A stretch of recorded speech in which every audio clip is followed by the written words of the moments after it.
Thank you for joining us. This is Peninsula 24. Before we move on to the discussion, let's first take a look at the video footage first. North Korean leader Kim Jong-un has entered his sixth year in power this year. On his New Year's speech, he vowed to strengthen nuclear capabilities and unprecedentedly mentioned his heavy-hearted feelings on people's livelihoods. Global society has paid a lot of attention on the situation inside North Korea after Seong-hyon, North Korea's ex-deputy ambassador in London who defected last year, decided to expose the gruesome realities of life under Kim Jong-un's repressive dictatorship. 진양은 이 시기 이룩한 제목들을 더 많이 개발 생산하여 종전 유명의 경기창을 복잡하지 가져야 다해두개의 천만 국민이 굳게 뭉친 일심단결의 위력이 있는 한 우리의 승리는 확정적입니다. On today's Peninsula 24, we discuss the outlook for the North Korean regime in 2017, as well as its relations with other countries.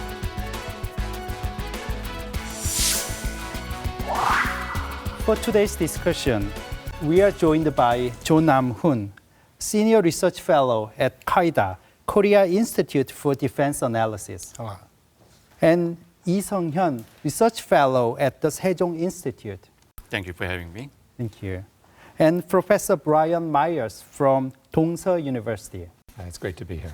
Thank you.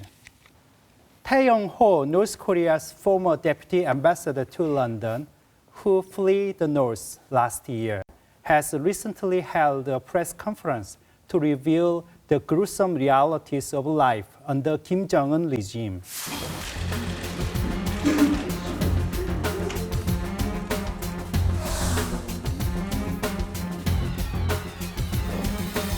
김정은은 핵 개발 완성 시간표까지 정해놓고 위험천만한 핵 질주의 마지막 직선 주로에 들어섰습니다.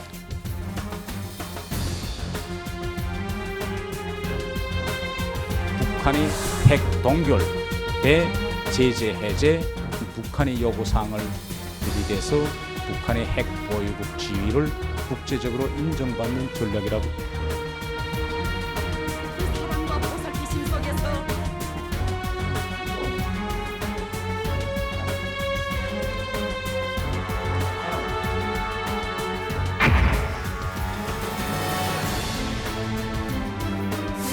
The North Korean regime has no further, and it can collapse on its own when enough external information is introduced and the public executions are banned, which is suspected as a move to terrify the population in the North. How unstable do you think the North Korean regime currently is? Actually, I agree with Taeyong's opinion. In North Korea, the core elite group does not have sincere loyalty to Kim Jong-un anymore. And North Korean regime is now on path to collapse. However, two factors still hold on Kim Jong-un's regime: the internal security agency's surveillance system and the power of military. These have contributed to a more stable North Korean political situation. The reign of terror, including frequent purge of elites, always contributes to make North Korea stable. However, if this continues, there will be greater possibility that some of the elites will resist the regime in the future. Dr. Lee, Seong-hyon said that he decided to defect from the North as he was disillusioned with the tyrannical reign of terror in Pyongyang. He added that the North Korean people bow loyalty to Kim Jong-un just because they are afraid of the leader's unitary leadership through a reign of terror. How serious is Kim Jong-un's reign of terror, and why do you think he has promoted such an extreme reign of terror? I think it is what Seong-hyon was talking about is a typical strategy by a dictatorship country, so-called to kill a chicken to scare the monkey. And I think Kim Jong-un has every reason to be very sensitive to any possible opposition. I think particularly last year he committed a few major mistakes. For example, the very heavy floods and also the failure to complete the Liamyong Street, that is a glitchy street in downtown Pyongyang, to make it look like Manhattan in New York, to show off his authority and how great leader he is, but he failed it. And on top of that, Kim Jong-un did particularly earn the very bad reputation by doing so-called 70-day battle. In North Korea, the battle means actually not fighting, but it's labor. So 70-day labor to increase the productivity, followed by another 200-day battle. There is another 200-day labor to increase. They have to work very hard, twice work hard. People have to be at the work site at 5 a.m. in the morning. They have to work very late at night. So I think people are fatigued by this constant effort coming from the top to produce more industrial and agricultural products. So I think Kim Jong-un earned some very bad reputation because of that. And also, I particularly want to mention that there is some very fundamental feeling of insecurity of Kim Jong-un, why he has to run the reign of terror, particularly harder than, much severe than his father, because he was born to a mother who is not Kim Jong-il's first wife, not the second wife, but third wife. As you know, in Eastern Confucian society, not the first wife's son is kind of demoted and lower social class. On top of that, Kim Jong-un's mother, Go Young-hee, was not Korean, but Korean-Japanese. As you know, Korean-Japanese is a lower social class in North Korea. So I think this fundamental feeling of insecurity, and people are getting fatigued by reign of terror. On top of that, the people feel pushed to produce and work harder than before. I think these are kind of it's always on the back of Kim Jong-un's head that I need to be very strong and put people under control. I see. Professor Myers, Korean Unification Ministry has predicted that Pyongyang may go all out to idolize Kim Jong-un in 2017. Defected North Korean diplomat Tae Yong-ho also mentioned that there's been a suspicion on Kim Jong-un's back-to bloodline, as Dr. Lee briefly mentioned, because of his mother, who was a Japanese Korean, and it might have made Kim Jong-un difficult to justify his legitimacy based on back-to bloodline in the North. Do you think it can be one of the reasons for the idolization of Kim Jong-un in the North this year? Well, we have to keep in mind that the regime has really been idolizing him all out from the start. You know, the regime has to do that in order to inspire the people. I think the coercion, the terror aspect is certainly important, but on its own, it's not enough to hold the country together. So the personality cult is just integral to the system anyway. Now, I agree with Dr. Lee that the Paektu bloodline is important, but the emphasis has always been on the male side of the family tree.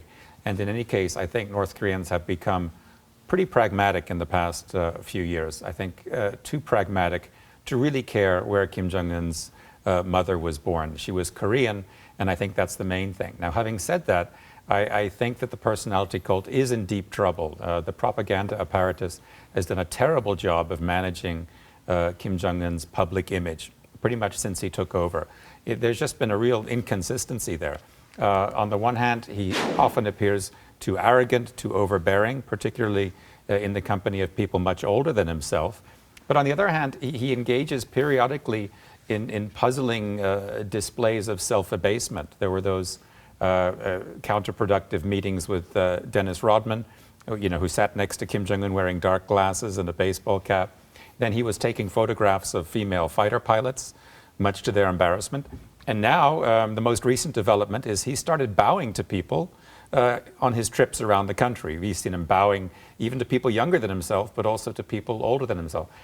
So all of this gives me the impression that really the propaganda apparatus doesn't know what to do with his public image. I think he can probably improve it this year with triumphs on the nuclear and ballistic front, but it is in trouble.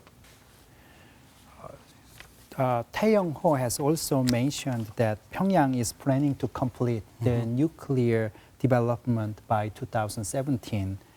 What does it mean to complete the nuclear development? Does it also mean that the strengthened global sanctions against the North Korean nuclear development has not yet made significant progress so far?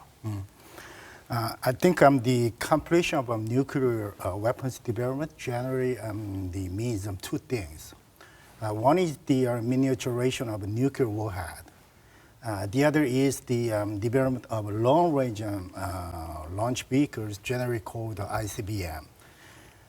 Most experts assess that North Korea's miniaturization work is near completion, and it can be loaded onto deployed the short-range missiles like the Scud, ABC, and Nodong missiles.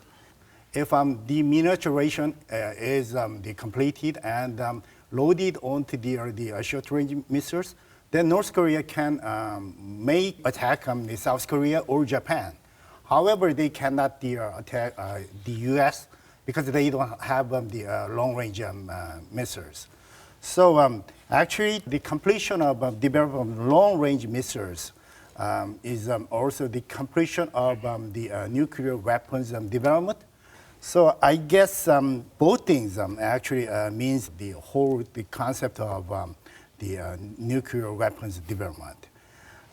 If we think about the sanctions, we cannot evaluate the final effect of the extremely strong sanctions imposed by UN Security Council Resolution 2321 because it takes time for a sanction to have a real effect. Actually, we had the UNSC Resolution 2270. At the time, there is some exemptions. Actually, North Korea can export the minerals to China without some strong strict regulations. So that's not effective at all. So that's why the international society actually regulate new the resolution, the UNSC 2321. So that's totally different, not totally, but different from the previous the UN sanctions. But we have to have a time. So the North Korea may have already piled up the many minerals or resources. So maybe they can use that the piled minerals or resources in nuclear weapons development. So until they need to use another resources, it takes time. Yeah. Okay. Can I just jump in? Sure. Because he mentioned about UN resolution and sanctions. We heard that this is the latest sanctions, strongest ever UN sanctions imposed on North Korea. But I think we are faced with the same problem. China, when Chinese Foreign Minister Wang Yi, when he was explaining the UN sanctions, okay, we will implement UN sanctions, but people's livelihoods, 민생, shouldn't be touched. So that's what he said during the March 8th last year during his press conference. But then I was disappointed that this latest UN sanctions clause, also after they made that announcement, Chinese Foreign Ministry also again mentioned that people's livelihoods, 민생, shouldn't be touched.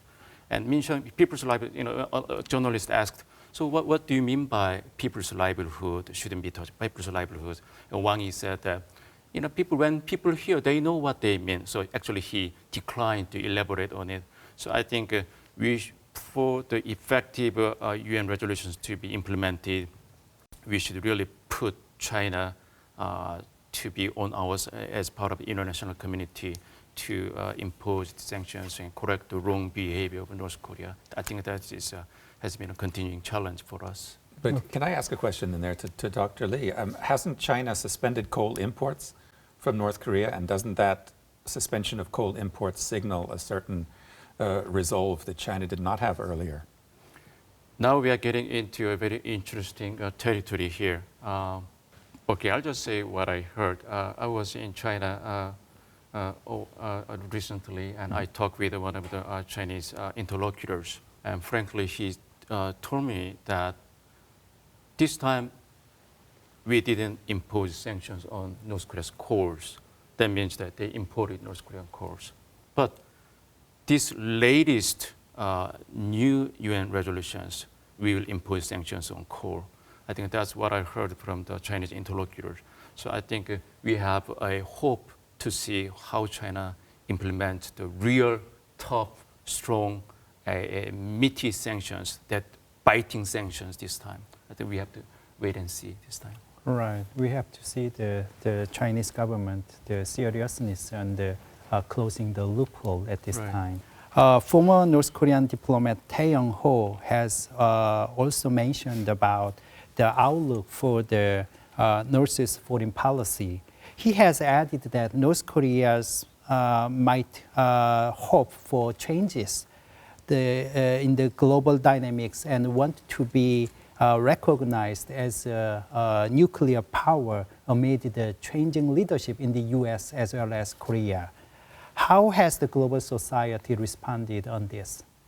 Well, this is one of those things that Tae Young-ho said that is really not new. I think we've known for an awful long time that North Korea wants to be recognized as a global power. And the United States has repeatedly said under the Obama administration that that's not ever going to happen. I think Donald Trump aroused perhaps certain North Korean hopes that he would take a more flexible attitude, but those hopes were dashed recently when Donald Trump sent that tweet saying a North Korean ICBM launch would not happen under his watch. Whether he really is able to prevent such a thing or not is another matter, but I think that as the North Koreans are coming to the end stage of their nuclear program, the outside world, for the very first time, is beginning to look beyond that end stage and is beginning to ask itself what North Korea really wants to do once it acquires a nuclear capability.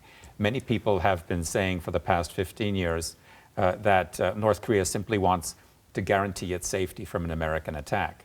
And I think people are now starting to realize it wants something more than that, that once it reaches that end stage on the nuclear front, it's going to begin putting pressure on South Korea to suspend military exercises with the United States, then maybe to withdraw American troops from the peninsula. In other words, we are realizing that what North Korea wants is a fundamental change in the balance of power on the peninsula. And that makes it even less likely that the outside world, and particularly the United States, is going to tolerate a North Korean nuclear capability. Okay. After a press conference of Tae Young-ho, the North Korea has strongly condemned him by mentioning him as a special class criminal. Do you think this shows that Pyongyang has actually acknowledged the defection of its senior diplomat? I think it is a very strict question. Actually, North Korea doesn't always denounce defectors. Denunciation is made against special defectors.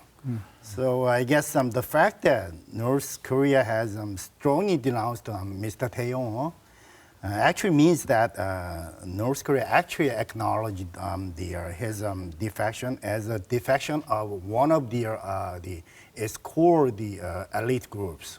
So I guess everybody knows that Tae Young's family is very good, and his wife's family in North Korea is very royal. So I guess he cannot be just the ordinary defectors. So that's why the North Korea denounced Mr. Tae Young a lot. Yeah. Okay. Can I just jump in there? I think that North Korea's policy of mentioning or not mentioning defectors has changed quite a bit in the past, say, 10 years. In the old days, North Korea could rely on its information cordon to keep its people isolated from news developments happening in other countries or in South Korea. But now North Korea is aware that its people are very well informed about what's going on beyond the country's borders. And they know, through Chinese media, if nothing else, that a high-ranking North Korean diplomat has defected to South Korea. And that puts the regime under some kind of pressure to say something about it. 친애하는 동지들, 언제나 늘 마음뿐이었고 능력이 따라서지 못하는 안타까움과 자책 속에 지난 한 해를 보냈는데 올해는 더욱 분발하고 전심전력하여 인민을 위해 더 많은 일을 찾아 할 결심을 가다듬게 됩니다. 우리 인민을 충직하게 받들어 나가는 인민의 참된 충고, 충실한 심부름꾼이 될 것을 새해 이 아침에 엄숙히 맹약하는 바입니다. Now let our focus move on to the Kim Jong-un's New Year's speech. Unlike his father Kim Jong-il, Kim Jong-un has delivered a New Year speech on January 1st every year since 2013. This year he has made a rare New Year's speech by saying that he feels heavy-hearted when thinks about what needs to be done to serve the North Korean people. Dr. Lee, it has been an unprecedented move that the North Korean leader blames himself and acknowledges his shortcomings. What do you think is the hidden intention behind Kim Jong-un's such statement? I think it is really unprecedented, and I read the Korean text over and over again, and there could be a different translations can be made. But the way I interpreted was that I couldn't achieve what I hoped to achieve because I'm not good enough. I feel sorry and remorseful. That's how I interpret it. But it's not really an apology, because if you put that into this Korean cultural Confucian canopy, it was more like a king is telling his subject, a very generous, humble king telling his people that, I'm not a god, I'm also a human being just like you. I'm not perfect. I think he was trying to earn the hearts and minds of people because of some of the mistakes that I mentioned before. And being humble is a virtue in East Asian society. And I think on the other side, I think when I heard that, it reminds me of Stalin, because when Stalin was criticized for some of his shortcomings, Stalin responded that, I'm just a faithful disciple of Lenin. So Stalin made that excuse. It's very strange that I kind of made it reminded me of the connections. But then, if you look at the text that I feel sorry and remorseful, and it was followed by, so I'll work harder this year. So I think actually this is the key message that he was telling to people. As a king, as number one leader, I'll work harder this year. What are you gonna do? You have to work much harder than me. I think this is the real message that he was delivering. Okay. Yeah, I agree with that. I think there is something close to a precedent here, which was namely the New Year's greeting. Of course, it wasn't done orally in front of the cameras, but it was a written New Year's greeting by Kim Jong-il in 2010, when he said, we have failed to fulfill Kim Il-sung's promise to feed everybody white rice and meat soup. And at that time, a big fuss was made about this statement in the Western media. Everybody was saying, oh, he's apologizing, this is a sign of reform, and so on. Whereas the North Korean people are trained to respond, I think kind of the way that Dr. Lee said, they're trained to think, here he is, our hardworking leader, he's being so hard on himself, he's beating himself up. We have to work harder in order to lighten the load on his shoulders. That needs to be taken into account. And also, let's not forget the way in which he read it out. The whole speech was just read out from these teleprompters without any kind of emotion at all. I don't think he conveyed any real sense of remorse to the North Korean people who were watching that. Okay. Professor Myers, some of the experts have said that wearing a suit or mentioning about his shortcomings might show Kim Jong-un's strong political dominance within the country. What is your take on this?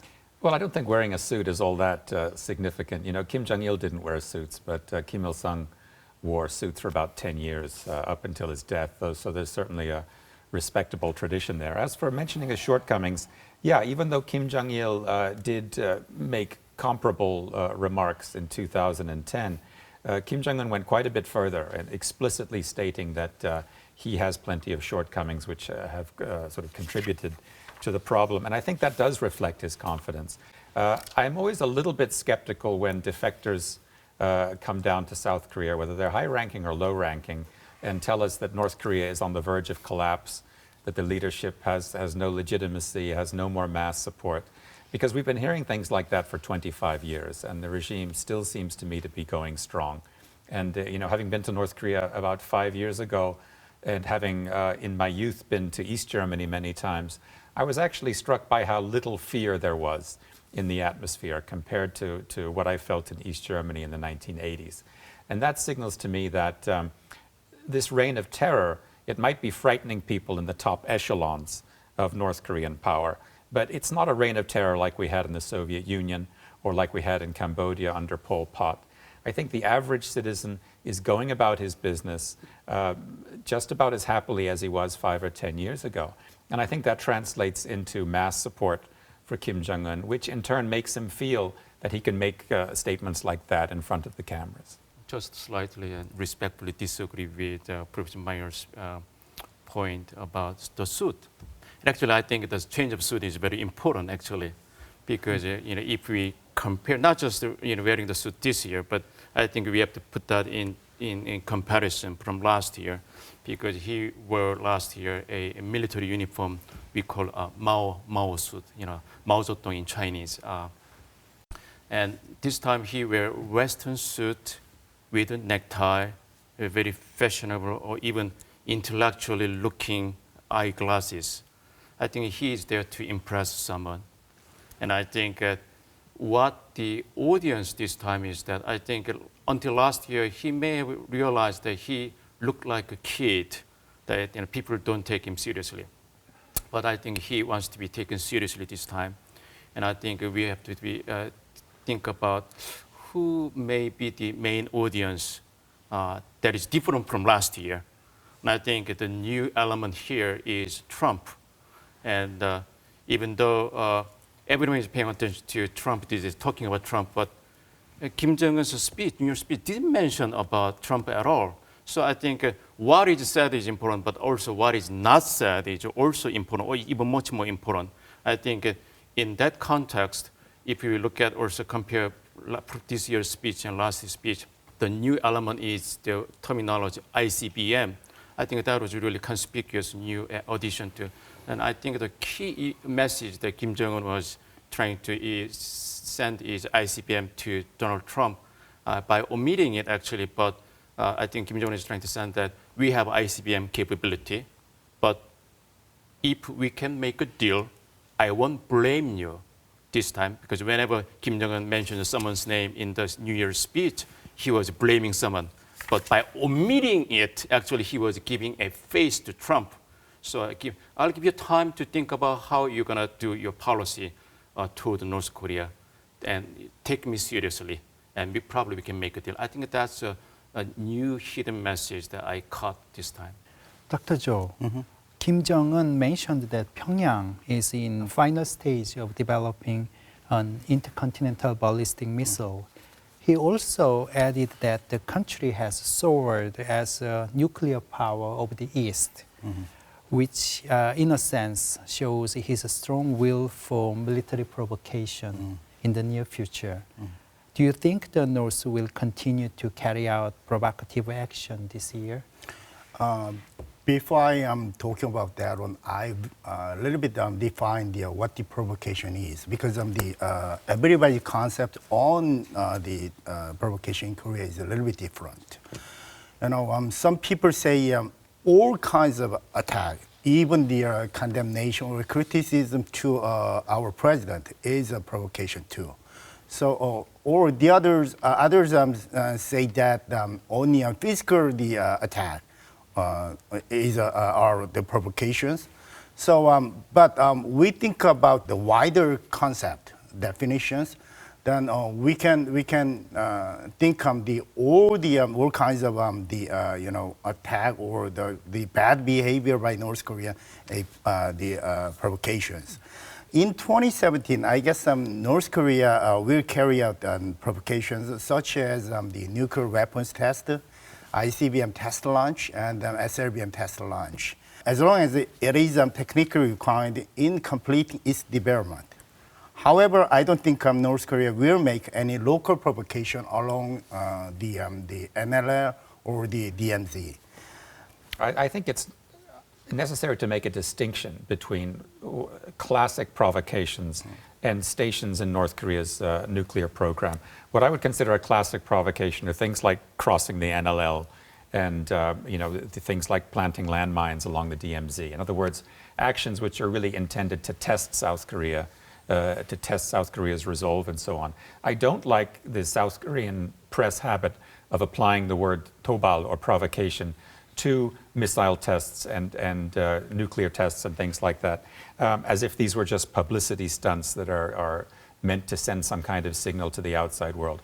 North Korea has always been very, very serious about its nuclear program. If we can believe the so-called secret speeches, these Pimil Kyoshi of Kim Il-sung, the North Koreans have been planning to develop long-range nuclear missiles since the 1970s.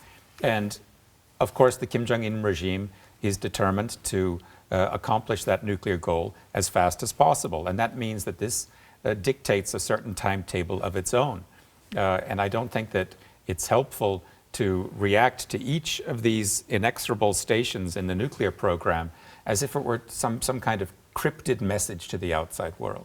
So I think we need to be a little bit more careful how we use the word provocation.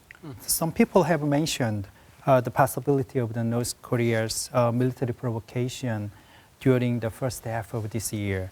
What is your outlook for the North's provocative action in this year, and when do you think it will be? Well, I would agree with Professor Cho that provocations in the strict sense, in other words, provocations like crossing the NLL or bombarding Yeonpyeong-do and things like that, are not particularly likely in the first half of this year, primarily because of the South Korean political scene. That's something we haven't mentioned so far. But when Kim Jong-un puts on a suit to try to look a little bit more peaceful, I think he also has the South Korean public in mind. In the past, North Korea has always tended to behave a little better when a presidential campaign is underway in South Korea, so as not to help the conservatives. I think the last thing Kim Jong-un wants to do is to give the conservatives some kind of ammunition that they can use to restore their standing on the South Korean political scene. So you can never say never with North Korea. They tend to do what you're expecting the least. But let's put it this way, it would not be in North Korea's interest to engage in that kind of provocation this year. I just want to talk about a little bit their classical not their classical provocation, but their launching the long distance missiles this year. I guess the North Korea will definitely launch long distance missiles this year because Kim Jong-un said in his New Year's statement. Also, I guess it is technically required in this year, so they're going to do that. But it is very difficult to predict it, when it's going to be. So exact moment it will be. But we always say that we have very many candidate dates. The most likely dates would be January 8, February 16, April 15, which are the birthdays of Kim Jong-un, Kim Jong-il, and Kim Il-sung respectively. Also, on the April 25, KPA Foundation Day, January 20, U.S. Presidential Inauguration Day, or the ROC Presidential Inauguration Day would be other possible dates. Actually, February 16 and April 15 and April 25 seem especially likely because it is so-called 꺾어지네 in North Korea, meaning that there are 5 multiple years in North Korea. Right. That's a very important the year in North Korea. I guess so. In 2017, February 16 and April 15 and our year, the 75th and 105th anniversary of birthday of Kim Jong-il and Kim Il-sung, respectively.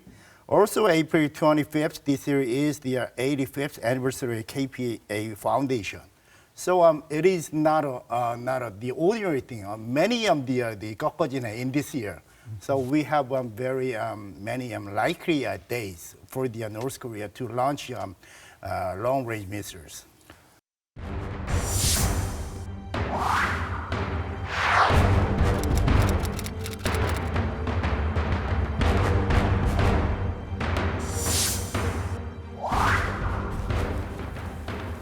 Dr. Lee, Yes.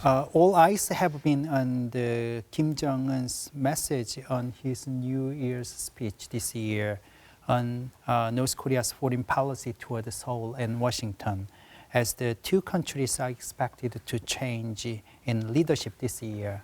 However, he did not mention about the U.S. President-elect Donald Trump. It is quite a distinctive move, considering that he mentioned the U.S. President Obama 5 times in last year's New Year speeches. What do you think is the reason for he didn't omitted the name of the President-elect Trump this time? If you look at North Korea's New Year's message texts, and when some countries' names are mentioned, for example, United States or South Korea, most of the cases it is to blame them. They are bad countries, imperialist, Western imperialism, taking side with Western Washington and not getting along with the other same ethnic Korean people, blaming South Korea. So this time, everyone is talking about Trump. So Kim Jong-un omitted Trump's name, not because he is not important, but I think he is very important, giving a face to Trump, who has been on the learning curve about North Korea, what North Korean nuclear weapons system is about.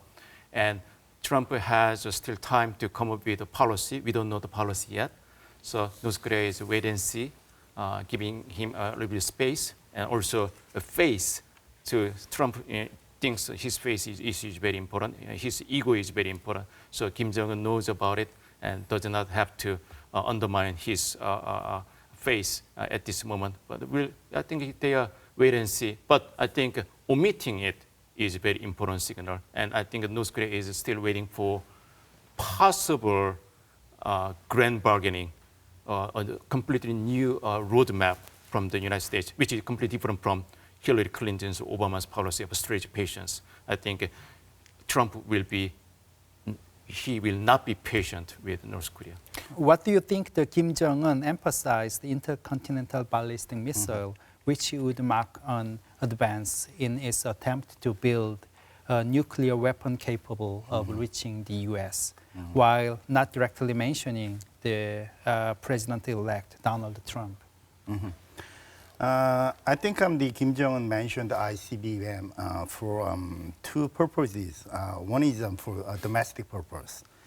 He wants to give a national pride to North Koreans and consolidate them.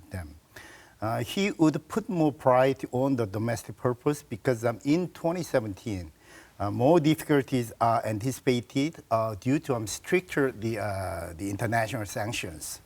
The other is for the external purpose.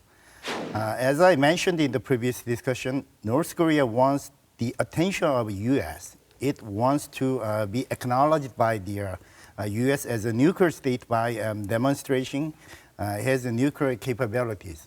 But I don't know whether Trump is really interested in the North Korea or not. Maybe a few days ago, news told that Trump was reported by the agencies, security agencies, about the North Korea, but he never mentioned the North Korea in the public places. Anyway, the North Korea really wants the attention from the U.S. I guess this is why he mentioned the ICBM in his New Year's statement. Now the ICBM is almost at near completion now. So the U.S. you have to observe me. So that's why he mentioned that one. We remember that North Korea launched the long-range missile on the 4th of July in 2009. This is one of the obvious proofs that North Korea wants to grab the attention of the U.S. by launching long-range missiles. I see. Dr. Lee, Pyongyang's relations with Beijing as well as Moscow are also expected to change. There's been sign of North Korea-China tensions after Jang Song-taek's execution in 2013, who was one of the pro-China officials in the north, as well as a series of nuclear tests and the missile launches. In contrast, North Korea's relations with Russia have been improved a lot by promoting exchanges in various fields. What is your overall take on this? Isn't it interesting to see a very small country playing between two big, Cold War superpowers? And I think that's why so many people watch this drama unfolding in North Korea during the Cold War, drove a wedge between the two patrons of the Cold War, Soviet Union and China. But I think this is at this stage, this is a popular myth that Russia plays any significant role in terms of North Korean issue, because 1990s, after the Soviet Union's collapse, Russia abandoned North Korea and chose South Korea for economic incentive to develop its far eastern Siberia. And after that, Russia has never recovered its Cold War age era leverage on North Korea, actually. And this is the reality. There is a narrative view inside of China that we should learn from Russia's lesson, even though we are uncomfortable with North Korea. But if we make a decision of abandoning North Korea, that will come back and hurt us, particularly in geopolitical game vis-a-vis with the United States. Even though North Korea is a discomfort, nuisance, but North Korea is not an enemy to China. China's main rival and enemy is still the United States. And what the United States has been doing for the last few years is the pivot to Asia, rebalancing South China Sea, also strengthening U.S. alliances with South Korea and Japan. So despite repeated provocations of North Korea nuclear and missile tests, actually North Korea's strategic value to China has increased, not decreased. I think this is a very interesting element. So how all this uncomfortable noise that we see that between the China and North Korea, for example, if you watch the New Year's message, compared for the last 3 years, normally the North Korea and China exchange New Year's greetings, and what North Korea's Workers' Party paper, 노동신문, does is that they put a special box of a New Year's message from China's president, China's leader, to make it very special compared to other nations' leaders sending a congratulatory New Year's message. For the last 3 years, North Korea has not been doing that. So if you look at it, North Korea is not making China any special these days, so North Korea-China relationship is very bad. This is one sign, but it's not an indicator yet. I think we have to continue to watch carefully and analyze what really the nature of the relationship is. Mm-hmm. Okay. Dr. Cho, what is your outlook for the inter-Korean relations in 2017 based on the recently released New Year's speech by the North Korean leader Kim Jong-un? I guess that's the most the important and most difficult question today. I guess the South-North the relations in 2017 depends mainly on who will be elected president in the South Korea's 2017 presidential elections. If the conservative candidate is elected, South-North relation would not be that much different from this government. The sanctions phase will remain in 2017, and not much space remains to promote inter-Korean dialogue. However, if the progressive candidate is elected, there will be a little attempt at a change. The government would try to hold the dialogue with North Korea, but it is difficult to anticipate whether the attempts will be realized or not, because even for a new progressive the government, it would be hard to ignore all the international consensus that the sanctions should remain in place for a while. So we don't, some people say that actually the sanctions last for 10 years. If we think about the first the UN Security Council's resolutions, then it has passed, I guess, 10 years. But we think about very strong, serious sanctions like 22/7 and 23/21. it has passed just a year, within a year. So we need more time for this sanction to make an effect. So we have to, even if the progressive government grasp on power this year, it is hard to say that they will very strongly promote dialogue with North Korea. How does the Korean government view the New Year's speech of the Kim Jong-un this time? The Ministry of Unification expressed an opinion that we should respond more calmly rather than putting great meaning to it because North Korea's message toward South Korea shown in New Year's statement is almost always just a propaganda. For example, in 2009, North Korea conducted the second nuclear test, even though it mentioned the denuclearization of Korean Peninsula in the New Year's statement. Furthermore, in 2014, North Korea provoked many times along the MLR and the DMZ, shot at South Korea's balloons carrying leaflets, even though it had proposed an establishment of the better South-North relations in 2014. So, in this year, almost same. So the government response is sort of a propaganda by North Korea. I would actually agree with that assessment as well, because I think in the outside world there's a tendency to misperceive North Korea as a country like China under Mao Zedong, when everybody was memorizing the leader's statements and when every single statement that he made had the power to change the course, to change people's outlook. North Korea is not that kind of a country, These New Year's speeches are not considered as important by the North Korean people as we tend to think. And if you look back over the history, as Dr. Cho has said, many times North Korea has given the outside world to understand certain things from the New Year's speech, which didn't actually take place at all. Okay. Considering the recent moves of Pyongyang, including the leader's New Year's speech, what kind of changes will it bring to the dynamics of Northeast Asia this year? Professor Meyer?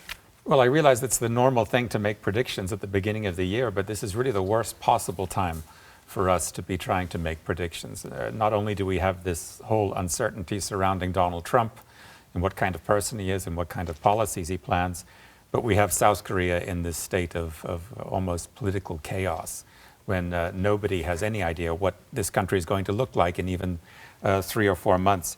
And if we don't know these things, it's very difficult for us to figure out exactly what North Korea is going to do.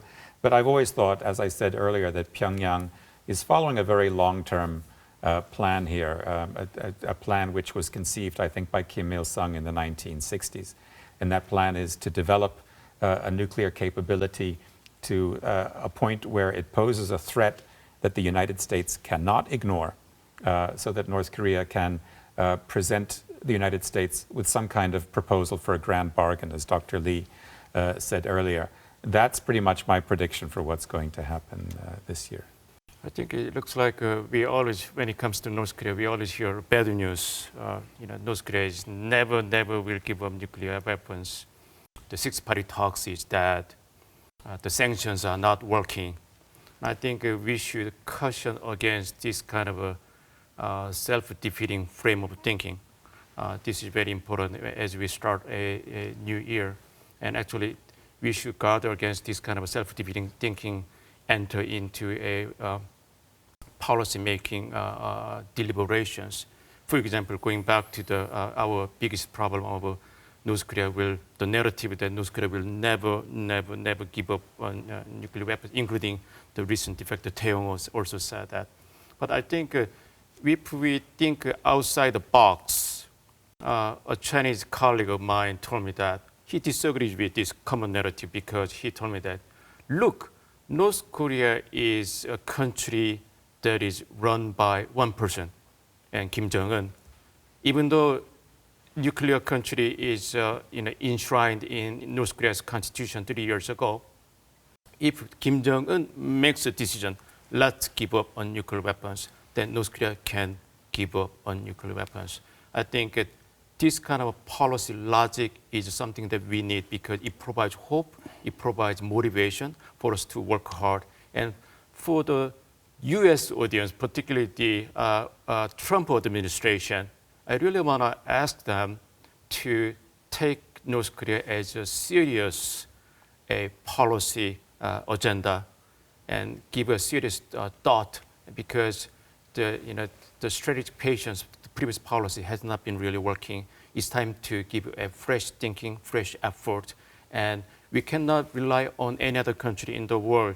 I think U.S. is still the country that, as a South Korea, as a major ally, we need your help, United States. And Washington, we expect Washington to put more policy, energy, and effort in resolving North Korea's nuclear weapons. This will benefit United States' image, which has been crumbling these days. Okay.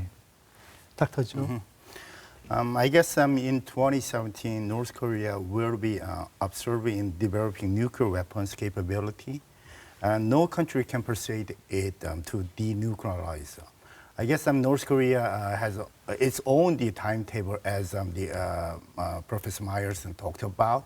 So they will develop the nuclear weapons without any hesitations. And I guess the critical factor in their North Korean nuclear issues, the relation between the U.S. and China. The U.S. which believes that China should take more responsibility, will push China more than before. As a result, with the SAD issue in Korean Peninsula, U.S. and China may not cooperate in North Korea's nuclear issues.